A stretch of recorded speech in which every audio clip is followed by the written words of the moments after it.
I've always had a fascination for computers and technology, and I made a few apps for the iPhone, iPod Touch, and iPad.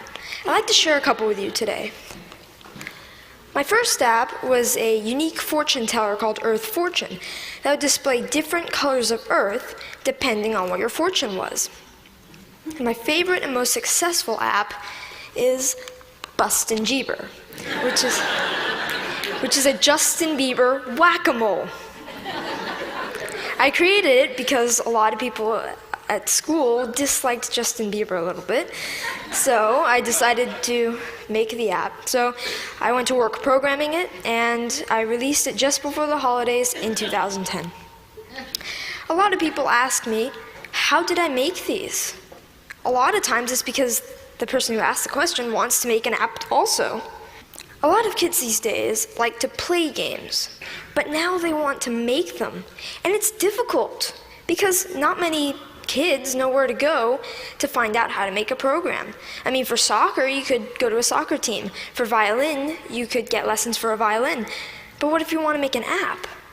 And the kids' parents might have done some of these things when they were young, but not many parents have written apps. Where do you go to find out how to make an app? Well, this is how I approached it. This is what I did. First of all, I've been programming in multiple other programming languages to get the basics down, such as Python, C, Java, etc. And then Apple released the iPhone, and with it, the iPhone Software Development Kit. And the Software Development Kit is a suite of tools for creating and programming an iPhone app. This opened up a whole new world of possibilities for me. And after playing with the Software Development Kit a little bit, I made a couple apps. I made some test apps. One of them happened to be Earth Fortune, and I was ready to put Earth Fortune on the App Store.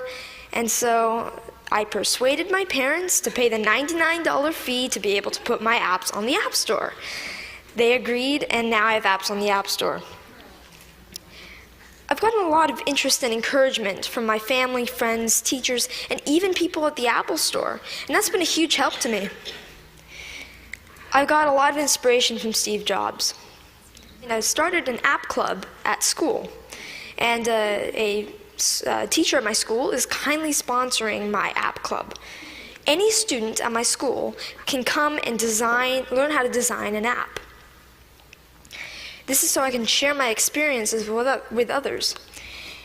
There's these programs called the iPad Pilot Program, and some districts have them. I'm fortunate enough to be part of one. A big challenge is, how should the iPads be used, and what apps should we put on the iPads?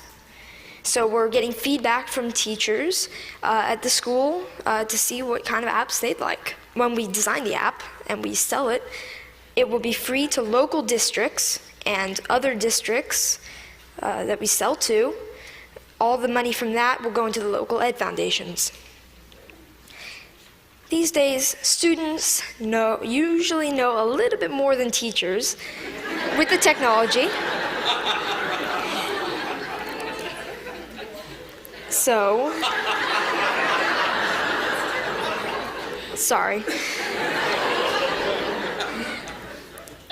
So this is a resource to teachers, and educators should recognize this resource and make good use of it. I'd like to finish up by saying what I'd like to do in the future. First of all, I'd like to create more apps, more games. I'm working with a third-party company to make an app. I'd like to get into Android programming and development. And I'd like to continue my app club and find other ways for students to share knowledge with others. Thank you.